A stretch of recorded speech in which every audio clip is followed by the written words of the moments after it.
আজকে আমাদের একটা বিয়েবাড়ি নেমন্তন্ন আছে। আজকে বেরোবো ওই 6টা 6:30, মানে আত্মীয়দের বিয়ে।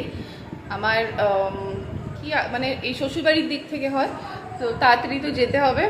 আর স্নানটা এখন ভাবলাম করবো না, একটু পরেই করবো। এখনই স্নান করে রেডি হয়ে নেবো। আর আমার বোন এখন খাচ্ছে। ওকে কখন বলেছে খেতেও এখন খাচ্ছে না। ও কখন এখন খাবে, কখন ওর হজম হবে, কখন ও বিয়ে বাড়িতে যাবে, কখন কি করবে জানি না। আর এই যে নেল পলিশ পরে নিয়েছি, কালারটা না আমার খুব ভালো লেগেছে। কালকে গেছিলাম, কালকে গিয়ে এই নেল পলিশটা নিয়েছি। নেল পলিশের রেটটা না আমার কাছে ছিল না, তাই ভাবলাম বিপাশাকে বললাম চল নিয়ে আসি, তো এই রেটটা নিয়ে এসেছি। আর অনেক দিন পর আজকে বেনারসি পরবো।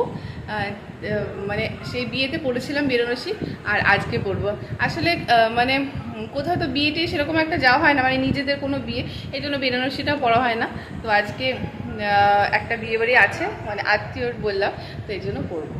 এটা আগে থেকে বার করে নিই। এই হচ্ছে সেই শাড়ি।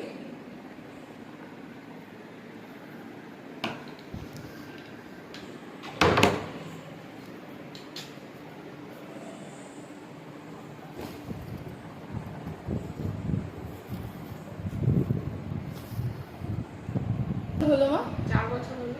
4 বছর, 4 বছর পর আবার এই বেনারসিটা পরেছি। বেনারসি তো বার করেছি, এর সাথে ভারী গয়না না পরলে তো ভালো লাগবে না। তোমাদের গয়নাটাও দেখাচ্ছেন কি গয়না পরবো।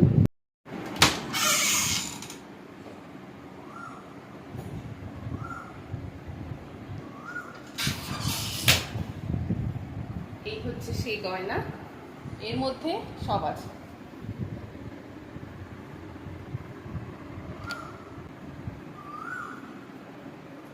এর মধ্যে আমি সব গয়নাগাটি সব একসাথে রেখে দিয়েছি। তাও কিছু কিছু কিছু কিছু গয়না আলমারির ভেতরেই আছে, ওইগুলো বার করা হয়নি। স্নানটা সেরে এসে তারপরে আমি বার করবো, বার করে একেবারে রেডি হতে থাকবো। তখন তোমাদের ফাইনালটা দেখাবো কি কি গয়না পরছি।